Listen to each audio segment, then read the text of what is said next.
All right, what is going on, ladies and gentlemen? How is it going? I am no one, and in today's video, it is Tuesday, November 19th, and we have some patch notes to discuss. Now, before we dive into the patch notes, before we go through all those juicy corrections, I wanted to state a couple things. Number one, I am having a blast playing Ashes of Creation. I'm going to do an entire video discussing the pros and cons of everything that I've experienced over the last 4 weekends, but right now, the overarching point is I'm having fun. I don't want to play anything else. Monday through Friday morning, I can't play Ashes. I don't care. I'd rather get all my other work done so that I can play Ashes on the weekend and justify my binging of this Alpha 2 because I got all my work done earlier. So it's making me a lot more proactive, which is good. I was just curious if anybody else feels the same way. And it can't help me. I can't help but be excited for the future because this is the most rough that Ashes of Creation's Alpha 2 is going to get. The systems aren't all online. A lot of them have bugs. A lot of them don't work properly. There's interaction issues with the caravan system where you join the caravan as an attacker. I had this happen earlier. I joined the caravan as an attacker. I flagged up inside the caravan system. It created a bug to where when I attacked the person driving the caravan, it corrupted me. And that's not something that should happen when you're in a caravan system. When you're engaging in PvP, that shouldn't be a thing that happens. Like, I'm having fun. I know this is going to get better. I know more and more systems are getting online, and I have a lot more content for you guys coming down the line with this. I just bought a hard drive so that when I get frustrated to where I don't want to stream because of crashes and bugs, I'll still be recording. I have missed some really fun interactions, and I don't want to miss anymore because that's how much fun I'm having, and I wanted to show that to you guys. But you guys didn't come here for that. I just wanted to quick update you in this video. Let's dive into the patch notes and talk about them. Number one, added dynamic spawning to the Citadel of Steel Bloom depending on the time of day. So depending morning, afternoon, evening, night, we should get different ads, which means potential different drops, which is really exciting. I'm curious to see what items, weapons, gear is going to drop from Citadel of Steel Bloom. It's a fun dynamic there. 2, added additional PvP options to the in-game menu. Now, I don't have the screenshot for this, but the TLDR is they now have the ability to click on or click off having your AoE splash damage hit green combatants. So Ashes of Creation is a flagging system. If you don't want to fight somebody else, you're naturally green. If you do want to fight somebody else, you flag purple. If you kill somebody that doesn't want to fight back, so if you're a purple and you kill a green, you go red and you go corrupted. And so currently, I have gone corrupted 5 or 6 times while playing Ashes of Creation so far. There's many more corrupted situations in my future, I am sure. But out of the 5 or 6 that I have gone corrupted on, only one was intentional. I was only trying to go corrupted once. The other ones were splash damage and that caravan bug that I was telling you about a little bit earlier. What would happen? A lot of people are currently corruption baiting. And so what that means is, let's put ourselves in a situation. I want you guys to imagine this. Imagine you're in a group and you have a group of higher level people, and we have a lot more of a group of lower level people, and we want this grind spot, and you guys are being nice and sharing with us, but we don't want to share. We want to catch up. We want to get on your level. How can we push you out? Well, obviously we can't fight you. If you guys flag up, you're going to kill us. You're going to destroy us. That's not something we want to do.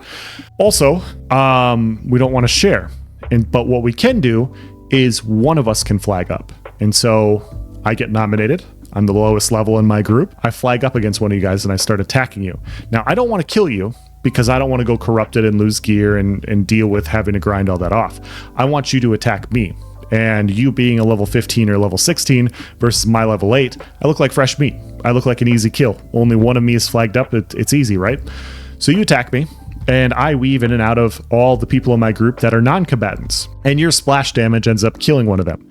Now you've gone corrupted.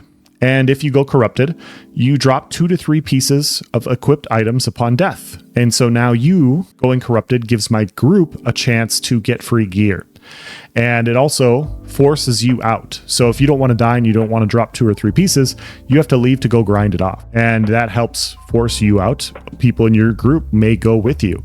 And so a lot of groups are doing stuff like this because it is a workaround for the current system. Corruption penalties are harsh for good reason.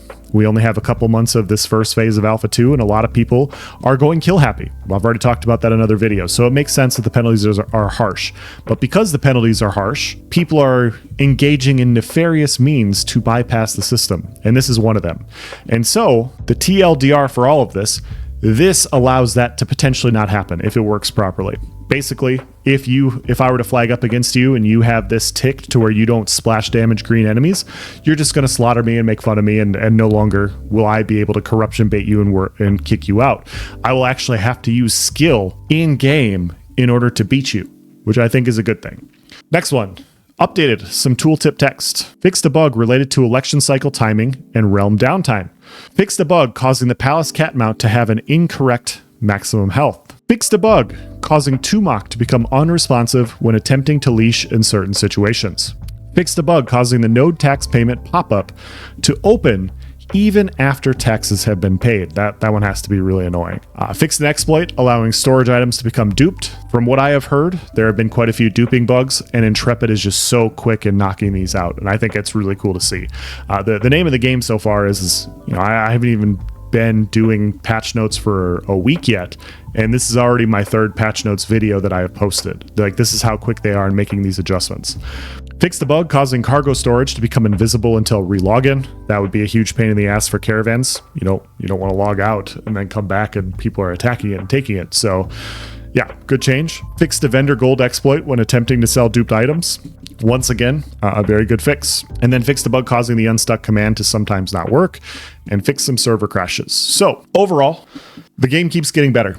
I have nothing but good things to say about this development team. They're working hard. They're making really good improvements. I will say, from an overarching point of view, if you guys have watched my live streams, my personal opinions on Alpha 2, I thought the first month was going to be a very laggy, buggy mess. There is lag. There is some bugs. Most of the lag right now is basically centered around Highwayman Hills. I haven't experienced much lag anywhere else. Literally everybody's going over there to get gear right now, and because of that, there's a lot of people centered in an area, and there's some performance issues over there.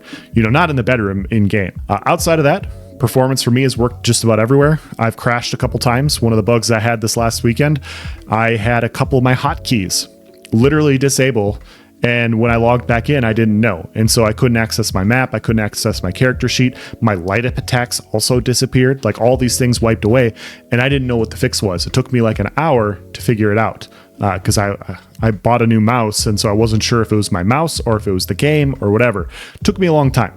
But regardless, it was a minor situation, and I'm still having way more fun than I'm having frustration. I thought this was going to be a lot more boring than what it's actually been. And with the constant rollout of adjustments and improvements, you can just feel the game getting better and better. You can feel performance getting better. You can feel the game getting more stable. You can feel everything coming online a little bit better. And so I'm excited for it. It's the stuff I've talked about. I've noticed their changes pre-Alpha 2 as well, how quick they are on it. And if you guys have been following along and you guys are playing, hopefully you're noticing it too. Like, they're very, very quick on these things. And so it's an exciting time.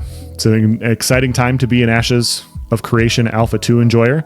It's not so good of a time to be an Ashes of Creation Alpha 2 hater.